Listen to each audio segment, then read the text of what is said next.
Gate ng isang paaralan sa Quezon City pinabubuksan. Pero yun mga residente tutol rito. Kung saan yan at kung bakit, alamin natin sa balitang hatid ni Eden Suarez Santos, exclusive.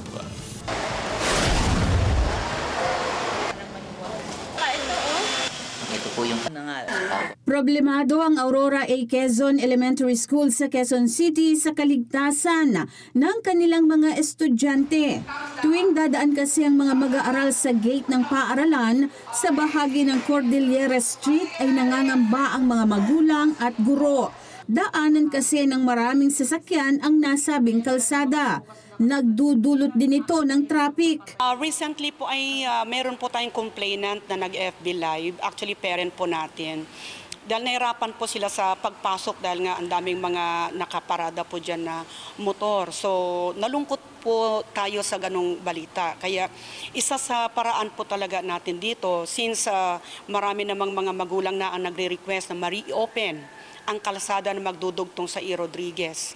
At ito ay napakagandang daanan ng mga bata. Kasi ang inintindi po natin dito, lalo na public school po ito, ay kailangan ma-secure yung safety ng mga bata, lalong-lalo na sa oras ng uwian. Dahil dito, napagdesisyonan ng pamunuan ng paaralan na muling buksan ang gate sa Jaina Lopez Street. Suportado ng mga estudyante, magulang at alumni ang hakbang ng paaralan para na rin sa kaligtasan ng lahat. Sa katunayan, itong Agosto ay nagsagawa ng groundbreaking para sa konstruksyon ng gate. Pagkatapos ang ilang beses na pagpupulong sa pagitan ng mga opisyal ng paaralan, residente, barangay at iba pang stakeholders. malaking bagay yan pag ni-reopen po dahil yan ang nakikita namin pinaka-safety na daanan ng aming mag-aaral. Dahil kung titingnan namin ang ginagamit namin sa pasukan ay ang Cordillera Gate na kung saan may mga naitala na kaming mga aksidente mula noon hanggang ngayon. Tayo po'y magkaisa po. Alam ko naman po na makikita nyo po in the near future po na oo nga pala, maganda ang kanilang proyekto, maganda ang kanilang hangarin. Ito po'y para sa kinabukasan at yung next generation po ang makikinabang po sa proyektong ito ng Aurora Elementary School. Sa akin po, dapat i-open dyan. Kasi po, dito po sa side ng Cordillera, naawa po sa bata. Kasi minsan magang-maga sila. Kaya alas 5, nandiyan na sila. Kaya sa highway na yan. Kaya sa akin po, kailangan po mabuksan uli. Siyempre po, para po sa mga bata, pabor po kami sa project po na to kasi hindi lang naman po para sa mga mag-aaral po ito. Para din po to sa kaligtasan po ng lahat. Kasi in case of emergency po, mabilis pong magkakaroon ng emergency response. Pero mahigpit na tinutulan ng ilang residente ang pagbubukas muli ng Jaina Lopez Gate. Katwiran ng isa sa mga residente na nakausap ng Net25 News, one way ang Jaina Lopez Street. Bukod pa sa dead end ito.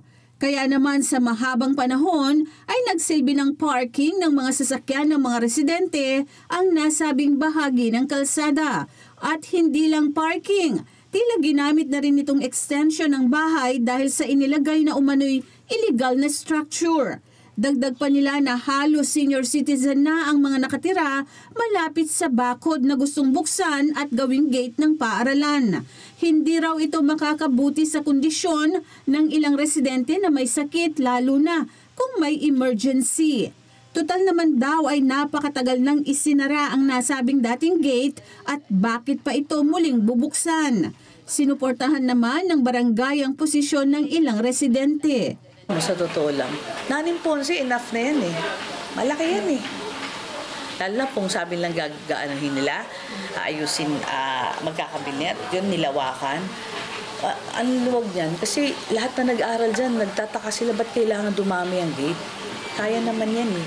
Kung talagang yun ang magiging desisyon, siyempre kakalmahan ko. Gagawin na lang namin kung ano yung pwedeng gawin para lang hindi sila maperwisyo. Kasi ang inaano nila, paano pag emergency?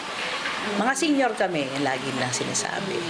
So sabi kong gano'n, hindi, maglalagay tayo ng tao. Obligado tuloy talaga tayo ng tao dyan. Maglagay. Paliwanag ng pamunuan ng Aurora A. Quezon Elementary School na kailangan nila ng ligtas at accessible na gate para sa posibleng banta ng sakuna gaya ng The Big One, sunog at iba pa liban sa delikado para sa mga bata ang Cordillera Gate na daanan ng marami at mabibilis na sasakyan. Ayaw na rin ang paaralan na maulit ang ilang mga insidente na naglagay sa panganib sa mga bata. Lalo na pagdating sa mga emergency response. Kasi ang eskwelahan ay laging nagkaroon ng pagsasanay patungkol sa paghahanda natin sa pagdating ng The Big One. So dito sa Enponce, matataas po ang mga gusali, hindi rin ligtas kung magiging isang evacuation site kung sakasakaling ang Big One ay mangyayari. Sa Cordillera po kasi okay lang naman po, kaya lang po yung mga kotse po kasing dumadaan doon, mabibilis po. Parang, tsaka po, di po nakakontrol yung pagdami po ng mga estudyante na lumalabas doon. Tsaka siksikan po doon. Isa po yan sa nirereklamo ng mga teachers, maliban sa amoy ng aso, ay yung ingay po ng aso. Pagka yung mga nagtuturo po dito, lalo na grade 1 po yung nakapesto po dyan sa ngayon. Po naabala po sila sa ingay ng aso, yung amoy ng aso, lalo na nung ang nakaroom dyan ay may ano po pala asthma, nati-trigger po yung kanyang asthma. I think dati na po, kasi 40 years na po nilang ginagamit yung gate na yan. So I believe naman po na yung 40 years is enough to, po, to give naman po, to give para naman po sa mga estudyante. Sa usapin ng pagbubukas ng gate, kanino nga bang kapakanan ang mas matimbang? Sa ilang residente ba? O sa mga mag-aaral na ang kaligtasan ang pangunahing concern ng pamunuan ng paaralan? Eden Santos para sa Mata ng Agila. Matatag, matapang, matapat.